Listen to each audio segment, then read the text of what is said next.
What's up everyone? Welcome back to our pod. It's me, RC. At nandito rin ang paborito nyong Drea Bells, the baddest bitch of them all, Cherries. Yeah. So how's your day, partner? I'm fine, partner. Thank you. How about you? I'm under the weather, but still striving. Yes, still striving. So what's our agenda today, partner?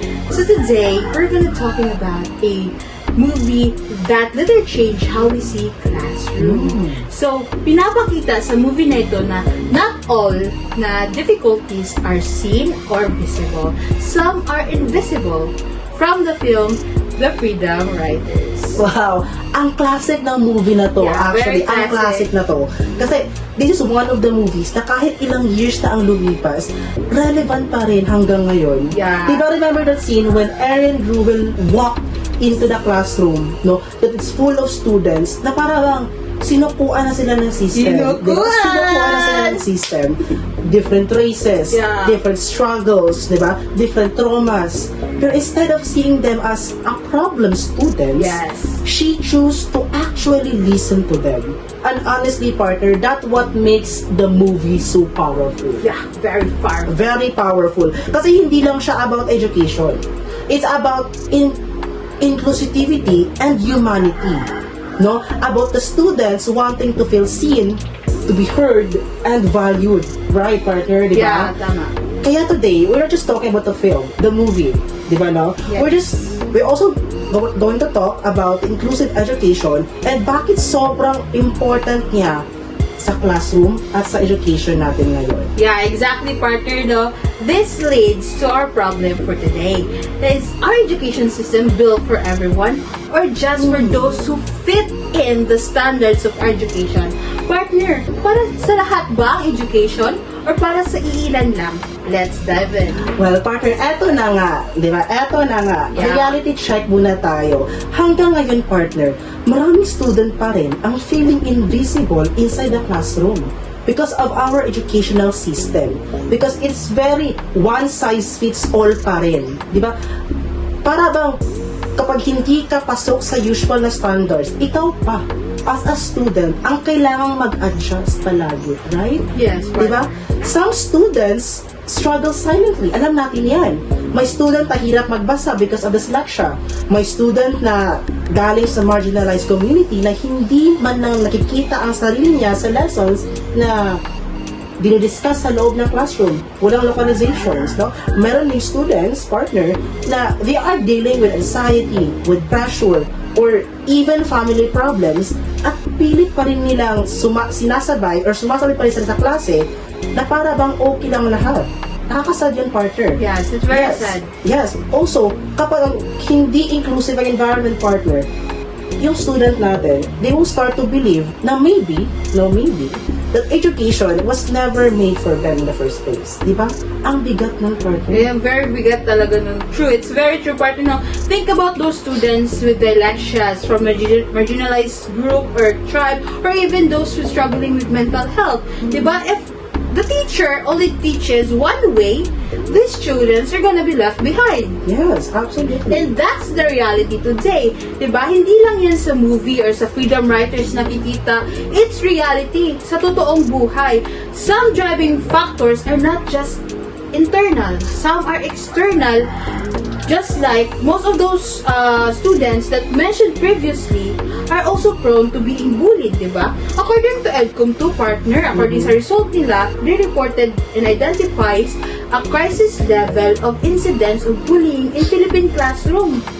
Almost 65% with students reported are victims, including those students with behavioral and developmental disorder. At this rate, this is very alarming, di ba? 65%. Very alarming, beyond alarming. Above average of 50, 60, Yes. 65. 65. That's very beyond average. Yeah. And if we look at the ramifications, Yeah. diba? Ramification. Diba? Ang ano lang, na hindi lang ito simpleng classroom Yes. issue, partner, no? Study shows that students from marginalized backgrounds are more likely to experience disengagement and higher dropout rates because they feel unsupported and underrepresented. No? And this was proven, no, by the PSE. As they reported way back in 2016 that 3.8 million of Filipinos, no, out of 10 individual aged 6 to 24 were not enrolled in any educational institution, with 50% of those coming from the poorest family. Sinabi ni staff yan, no? Kasi partner, kapag yung students, no, na nafe-feel na lang excluded sila, nawawala yung confidence nila to participate, to dream bigger, or even to continue studying. Kasi partner, education should open doors. But for some students, sabi nila na it feels like another space where they're constantly being judged or left behind. Nakasad yun. And this pointing to us, partner, na we're all part of the community Yes, in we are. one ecosystem. If our classmate fails the system because the system itself isn't inclusive, diba? The whole society loses potential leaders and Yes. inventors, just like teachers, engineers, doctors, and many more, diba? Technically, the future of our nation will collapse, and we're all going to be affected by this. Yes, we are affected by this. So ano ba ang dapat na solusyon? Ano nga ba? Well, hindi naman imposible ang sagot dito, partner. Inclusive education should be treated as standard. Yes. Yun lang. Yun lang. Diba? Kasi not all, no, not just some optional extra na ginagawa lang kapag convenient. Nakakainita yun. Yung inclusive lang kapag convenient sa kanila. Kasi inclusive education, partner, it means that you are creating a learning spaces where students of different backgrounds, abilities, and experiences can all learn with dignity and support. Yes. No? Hindi ibig sabihin nito na special treatment ay hindi ibig sabihin na inclusive education ay special treatment na agad. No? It simply means that we are recognizing na our students learn differently and that differences should be respected, not punished. Yes, very good. That's very good statement, partner. Meaning, teachers should be trained in UDL, or Yes. what we call Universal Design for Learning. According to Sewell et al. 2022, believe that UDL is a proactive educational framework that optimizes teaching for all students by building flexibility in the curriculum, removing barriers to learning, partner, and accommodating diverse abilities, backgrounds, and learning style. Di ba ang ganda nun? That's interesting. Yeah. Just like in the movie, Yes. how Miss Irene Gruwell used those journals to let students speak their own truths. So just like that, we need tools that cater different learning styles. And you know what, partner? UDL is implemented in the Philippines. Yes, I just found that recently. Yes. Thanks for the information, though. It was aligned with Republic Act 11650 that was signed in 2022. So which mandated inclusive education in all schools. Wait, partner, Yes. that all schools means from elementary to secondary to Yes, tertiary? partner, Oh, okay. all levels, That's all interesting. school levels, fostering flexibility in teaching methods, and establishing inclusion learning resource centers to support learners with disabilities. However, partner, do you know that even though despite with these policies like RA 11615 enacted in 2025 to create inclusive learning resource centers for those students, there are systemic hurdles, including insufficient funds, lack of accessible infrastructure, especially ramps. Yeah, I haven't Yes. seen any ramps in educational buildings before. Just like a plain step-by-step na hagdanan, walang ramps. Have you Yes. seen any ramps in our schools? Yes, it's showcasing very inequality. Yes, that's Yes. inequality. And technology itself and the high student-teacher ratios, diba? So actually, partner, may solution. There is a solution. Pero may problema pa rin sa system. That is sad. But does UDL actually work? Yes. Yes, absolutely, Absolutely, yes. yes. Kasi if your school practices, or the school that practices inclusive policies, they see the improvements not only in academic performances, but Yes. also in empathy, collaboration, and student relationships. Kasi partner, kapag feeling ng students that that they are represented, ang mga students, mas confident silang mag-express ng emotion at ng ideas. That's right, Mag-participate, di ba? At maging That's right. engaged sa learning process. UDL, it's giving healthy classroom environment talaga, di ba? Yes, partner. And if we think about the movie, The Freedom Writers, partner, that's exactly what Erin Gruwell did. Yes, Diba? that's Hindi right. niya binago yung students para mag-fit sila sa school system. No, she adjusted her learning or her teaching strategy rather para yung students nila they could finally connect with the learning. No, that's the power of inclusivity, partner. Yeah, or that's a very good statement of the power of inclusivity. Yes. So, however, partner, do you know that some might say that, but isn't too expensive or too much work for teachers pag may ganon? Actually, meeting that objection, partner, the cost of retraining is much lower than a long-term economic cost of a high dropout rate and social exclusion. That's why, partner, a cover government support is very essential for inclusive education in the Philippines.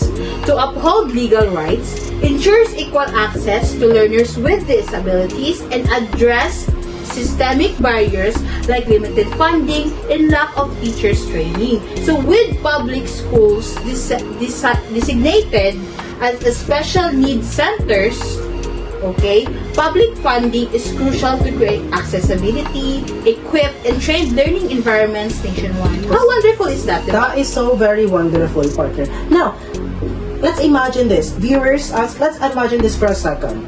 A Yeah. classroom where every student feels like they belong. Yes. No? Walang nahihiyang magsalita because they know their voice matters. Walang student na natakot ma-judge because of their background, identity, and learning differences nila. Walang natakot ma-judge. No? Imagine a classroom where diversity is not treated as a problem, but as a strength, partner. Yes, partner. Just like in the movie, in The Freedom Writer, di ba? Where a room full of conflict slowly turned into a family kasi someone finally chose to understand them rather than judging them. Yes. Diba? Ang powerful nun, partner. Yeah, it's very powerful, partner. Kung ako lang, it's very powerful. So, now, partner, imagine us not sitting here and discussing this important matter, no? Imagine without this plan. Ah, Without this plan, I we can't continue imagine. to see room full of freeze all over the world where Mhm. children are constantly fighting because they believe that the education system or the system itself has already given up on them. Diba? Nakakalungkot. Nakakalungkot yun. So the cycle of poverty and misunderstanding just continues. Hindi ba nakakatakot at nakakalungkot yun? Nakakatakot yun, pero partner, mas nakakatakot pag hindi pa nahuli si Bato. Uy, very political. Ayan na naman We are tayo. political. Everything is So, political. Back to the topic, partner. Yes. So according to EDCOM, 2 reports failing to support inclusive education in the Philippines would lead to continued exclusion of thousands of children with disabilities Ay, sad. and those in marginalized communities. Okay? So, depriving them for their rights for education, and also the inaction would worsen inequality, enrich discrimination, and restrict their future opportunities for employment and societal participation. So, is the education system are depriving the students with their rights to have education? This is oppression. Am I right? Yes, you're right. And with the clear state of our government, it just, Yeah.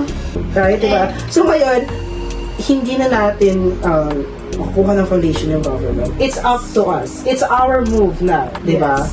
Inclusivity doesn't always start with grand gestures. We're always talking about it. Small act matters. Yes. Diba? Small act matters. That's It doesn't right. need to be grand gestures, no? Just like in ants, diba? Individually, they are small, they are weak, but collectively, they are strong. Yes. They can Very good. give big impact, literally, diba? And also, sometimes, partner, it starts with a small action, like inside the classroom, diba? Now, if you're a student, no, sa our viewers, if you're a student, be intentional, no? Include your classmate or other people during discussions, no? Listen when they speak. Make your classmates feel that they belong in a Yes. circle of group, no? Kasi minsan, partner, one safe person or one welcoming environment can already change someone's entire school experience. Yes, Yeah, do you that's believe right. in that? Yes, partner, I Yeah. believe in that. Yes.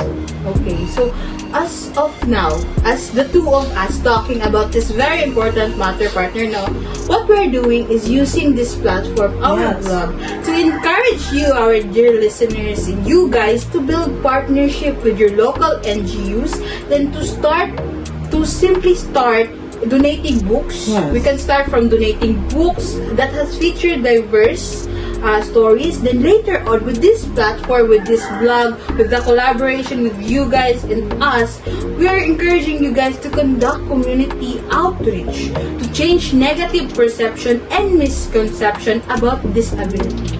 So we are fighting stigma that causes children isolation. Yes. So, and to protect their rights for education through our collective effort. We are gonna be a team. You guys and us, we're gonna be a team.